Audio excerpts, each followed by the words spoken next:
kandi nawe urabizi waraje no muri Bantu Boy ndakwakira neza turanavugana neza turagira ama projet menshi avant ko utaragira ayo maskandal uravyibuka ndavyibuka comment est-ce que ushobora kuvuga yuko ngo ujya n'umuleje ujya n'imbwa waravuze ko ndimbwa arrête yo kuruhande exprime-toi.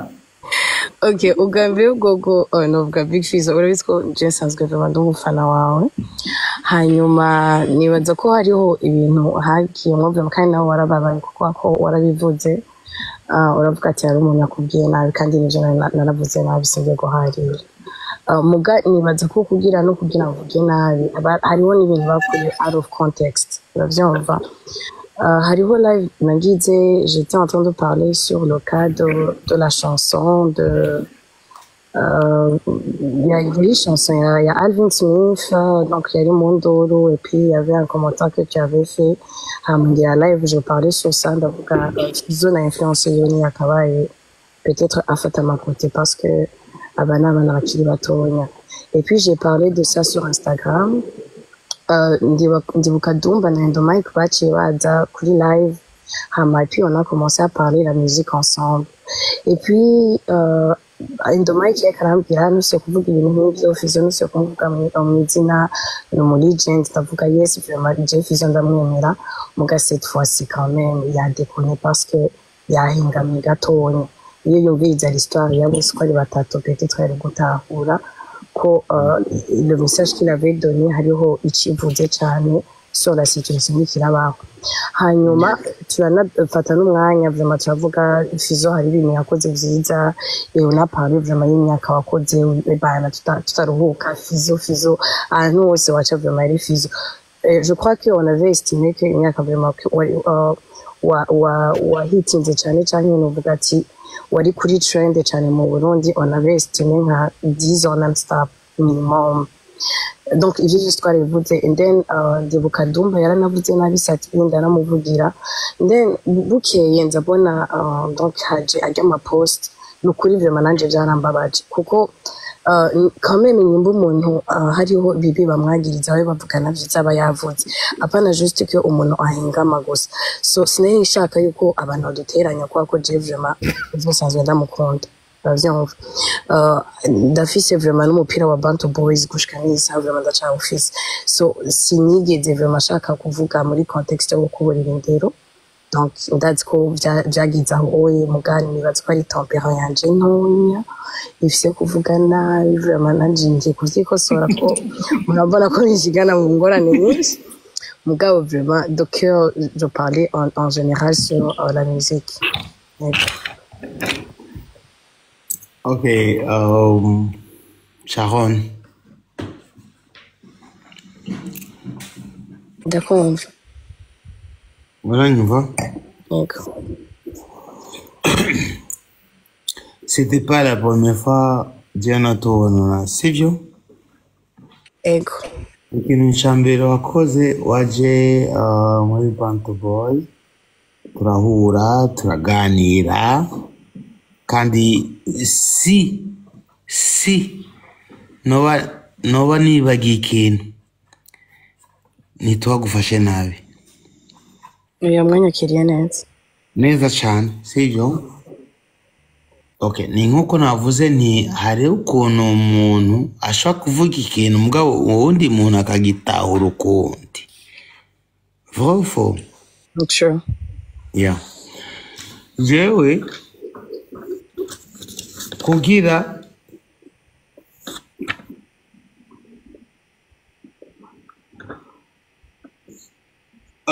avant yuko mvuga mu Kirundi bavuga ikibi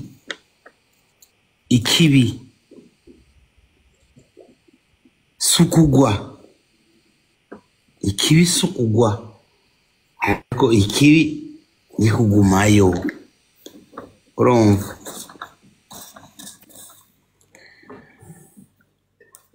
Jewe Sharon jewe nta mutima mubi wavuye za Canada uraza urapresenta ama projet yiwawe turumvikana uravyibuka muri bantu bo nimba bo baragufashe nabi ubuvugire ngaha kuri no ntimwigeze mufata n'abahubwo mwarananyakurajeje cyane nicyo ndakubwira antuka umuntu ba mbere nakubwira ati kora uku sivyo par rapport ya je sais pas quoi icatumye peut-être wewe wiyumva nabi canke iki reka tuvuge muri ka ya Melanine na Fernando. Histoire ni wowe uyizi, ni wowe uri main, ni wowe uri umutwe, ni wowe ibyo bintu twebwe ntavyo taruzi. Iyo wowe utari kubivuga twebwe ntavyo tari kumenya. Ikintu nibuka nuko bajya abantu bose ari Melanine ari Fernando twe twarakoranye bose bakiri muri entertainment yanuze ya comment il s'appelle DB voilà bari muri ja avant même yuko dukora n'indirimbo twakoze kandi ari indirimbo nziza nuko habayeho amanuze menshi abantu batayimenye deja nimbuganirana endo Mike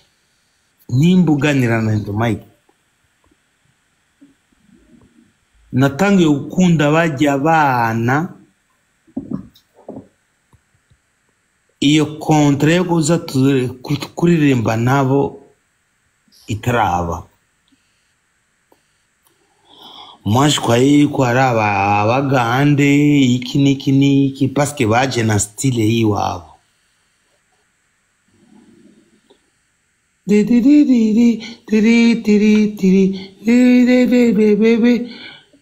Byoruzi ko ari eno Mike yabakoreye ijya ndirimbo niwashaka ubaze na endo Mike ntambo gitito ntiyabo bana ni gute endo Mike aravuga ati ega nije nabakoreye indirimbo ndavuga ati what urumva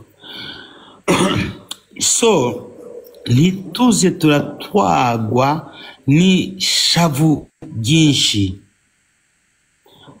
antuka ndakubwiza ukuri waraje muri Bantu Boy ndakwakira neza turaganira ama projet menshi sinzi yuko hari kibije nigeze ndakuvuga ko oya nane mwegetse bikora fisi ese kuri jya ndirimbo yigeze wumva ko na jingo ya Bantu Boy ko wavuze ngo je ndiko ndaba profeta ijya ndirimbo yabo warumvise wumva ko na jingo ya Bantu Boy bya vrai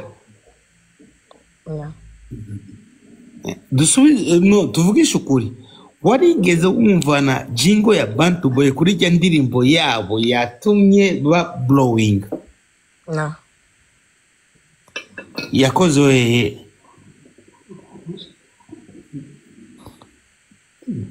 Sharon yakoze ijya ndirimbo indirimbo ya kwa kose nyinshi indirimbo yatumye ba blowing indirimbo yabatumye ba blowing You're away. I'm not sure. Don't get me using away. Jewe away niyo nawamenye ko. Nimba ariyo yatumye ubamenya niyo yatumye abantu bose antuka abantu bose biinteresa. Iyo ndirimbo yakorewe he? Yakoze nani? Petit isho endo Mike.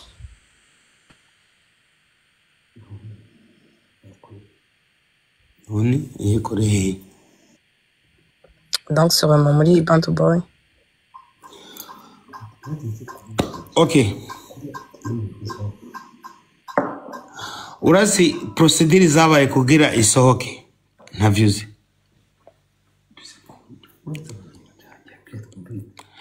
Ntavyuzi. Je ne sais pas. Cher ami, ntavyuzi. Rero uriko uramvuga ngo yuko ngo jewe ngo ndiko ndagira ukuntu no. Ariko vyose je ndabitahura kuko umuntu ashobora kuba afise ishavu. Ni nkuko jewe umugore wanje muzanira iki bishobora kuba iki. Mugabo ntushobora kwakiza directement ukuntu. Bajya ba bro.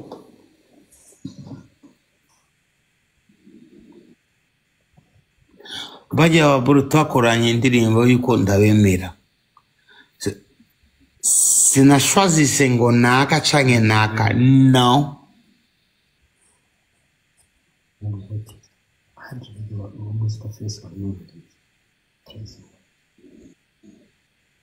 Urumva? D'accord. Wewe wajanye n'ibishobisho. Je m'en fous yo umuntu wakunda kijya gihe. Moi je m'en bats les couilles, je m'en tape. Je m'en bats les cacahuètes. Ariko gusa kunyagiriza ngo jewe ngo nshigikiye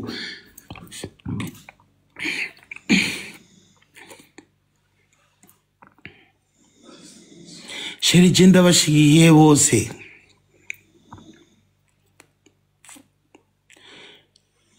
Ni mwebwe mutuma habaho amacakubiri canke iki. Je ndabashigikiye bose.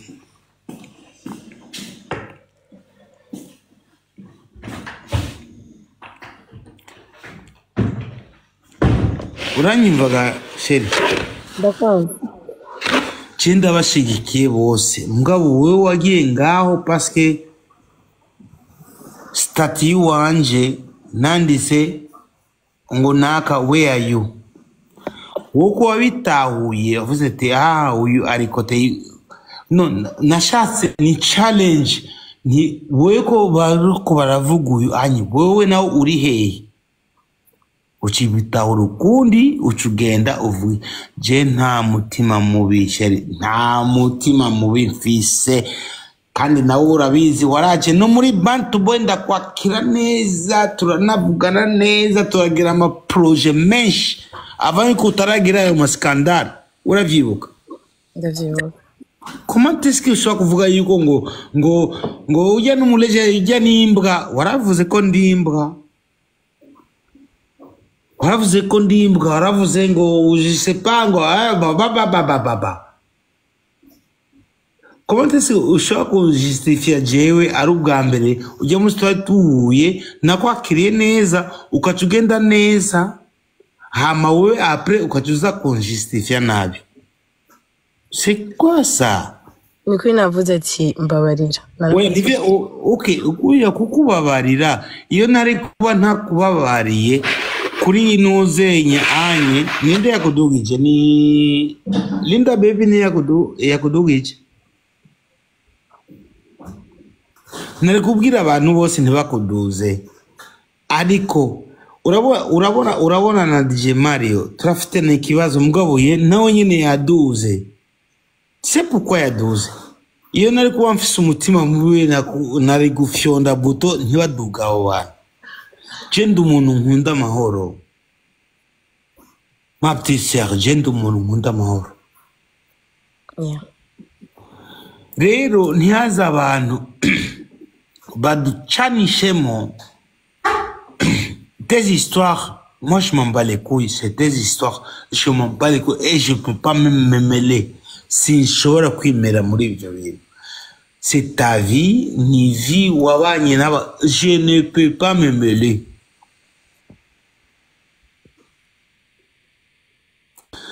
Ariko ce qui me fait chier, c'est parce que tu m'as attaqué. Jewe attaqué na kimwe. Utaratahura n'impamvu iki ngo uyu waravuze nabi. Je ne sais même pas pourquoi. Je ne sais même pas pourquoi. Mais nimba naragukoreye, nimba hari kosa no wanakoreye, je suis désolé. C'est 2025, jewe shaka kuba ndi net. Hari kosa no naragukoreye ga madame. nukuri nako sankore jenje ariko se mu gutwarwa n'ibishobisho. Voilà. Kandi fizo navuga ni Chez-moi, ntaguciramo, chez-moi. Ah, ça. Okay. Dufana abantu. Okay. On a les droits de gufana abantu. On a toutes les droits de gufana abo dukeneye bose. Mais avant yuko ujigiye mu cyango cyumutuka banza urondere source et okay, qu'est-ce qui s'est passé kugira bajya abantu bankana. Je ndi umuntu wa mbere nafana ndi umuntu wa mbere na promotinga We Love Music. Wowe utaraza be, wowe utaraza sheri, wowe utaraza bakwagiriza yuko ari wowe watandukanye. Wewe utaraza, moi j'étais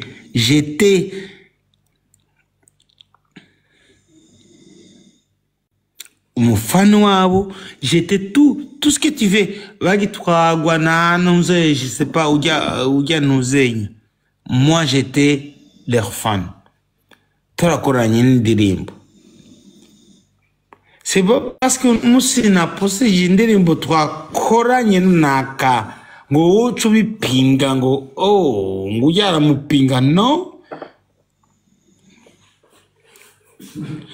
C'est mes frères Fernando, Mélaline, c'est mes frères. J'ai les droits de voir les Kanangura, les nouilles, et après, peut-être après 6 mois, Tchangiki, d'achat ou quoi, nouilles, agne. C'est mes. Aïko, ouachu, djanga, ouchurajija. C'est pas bon. C'est pas bon. Nimbara, abantu bagukoroze, bagizene, c'est pas bon. Ni bon. Ndajeje mugabo kimwe gusa nshaka kubwira nta kibi kirimo kuko iyo hari kuba hari kibi umuntu yakuduga general nawe ye kumubloka urazi ko bishoboka naye kumubloka nanje nkakubloka ariko nta kibi mureke kuza muradu shiramo mutubibamo ikibi ngo ujya anye ntagukeneye ujya anye afana na no nimba je nkora korabona n'akantu ko mba nshaka yuko aho twebwe tutigeze tugeza abandi bahageze nimba nkorana ntuze na Melanie ntibivuga yuko nashobora gukorana na DJ Fernando ntibivuga yuko nashobora gukorana na ntuze na tu vois ce que je veux dire en fait c'est ça voilà ndahejeje umbabarire mugabo umenye ikintu kimwe uranyumva ndakumva umenye ikintu kimwe sans rancune vraiment sans rancune sans rancune. Ça, je te le promets, sans rancune. Merci beaucoup. Voilà.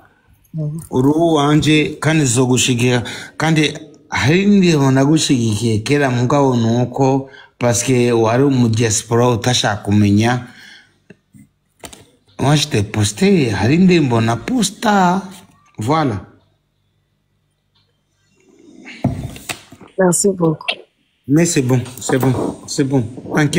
T'inquiète, nta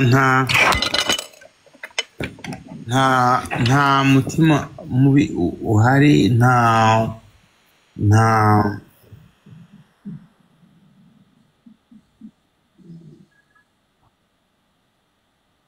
comment dirais-je non tout simplement nta mutima mubi et tout hama ikintu kimwe le respect nico kintu gikenewe muri twebwe respect nico kintu gikenewe muri twebwe merci beaucoup ndahejeje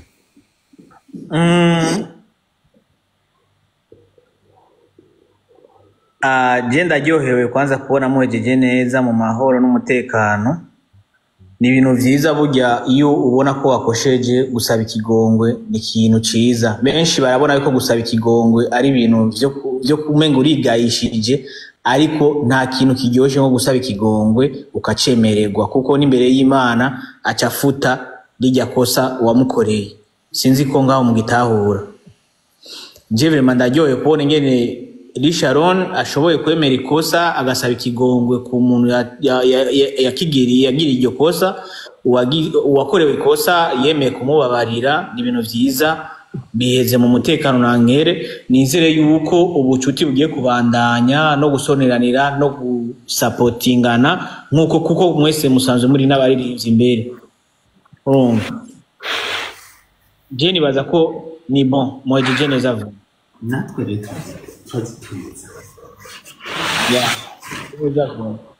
Je nibaza yuko Fizo nimba yushobora kutwemerera ariko tumureka akaruhuka kuko urabona bugira buce. oya ikintu kimwe ego c'est vrai n'amasaha menshi tuko turaganira kandi ivyo tuwaganiriye nk'abantu bafise umutima, nk'abantu biyumvira. Hari icigwa twakuyemo twese ngaha ivyo turiko turaganira, sivyo? Hari abantu tugura ama live kugira ukunuku mugabo ndizera yuko hari ikintu twakuyemo.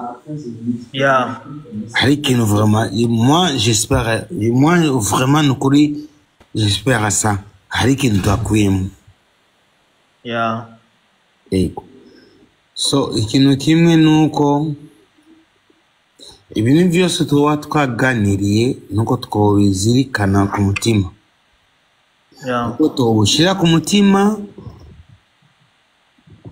ntibibe icyicaro amajambo canke iki n'iki, sivyo? Twavuganye, hari abantu twavuga ati okay sawa uku vyagenze uku kandi jewe ico niyemeje nuko twoganira, peu importe tuganira kuvyerekeye umuziki ndundi, parce que jewe je ndiko ndaja mu bigero. Eske abantu twasize inyuma bameze gute? Nko mu DJ wose ari mu bigero. Nina kwa nakamuta example kwa DJ Shangani. Mushenge shani nimeongea naye jana. Voilà Mushenge. So tunafanya nini? Ni question abajije. Mario, tunafanya nini? Peu importe. Panaweza kwa wako wanabielewa na wengine habielewi. Me bale wenye hababielewi ikwe motivation yetu. Peu importe que tu twaraciemo, peu importe je sais pas quoi. Tukirabana cyangwa tukiri je sais pas tuko turirondera et tout. Ariko umuntu ategeza kwilibera mu mutwe akavuga ati ok moi ça c'est bon, je suis d'accord et tout. Ariko aho tuko turaja. So reka ndabashimire cyane ukuntu winze nga mwiyunze twavuganye, antuka ndazi yuko même muri 80 cyangwa 90% cyangwa 100% hariyo nka muri 100% hariyo nka 10% twakuyemo ikigo. That's true. Ego kandi ndabasavye nukuri kw'Imana tuze turavugana atagucinyizanya canke iki. Nimba hari umuntu yakoroganye avyemanje avuga ati ok peut-être moi à l'époque j'étais comme ça et tout, mugabo vraiment je suis désolé narakoroganye rimwe na rimwe.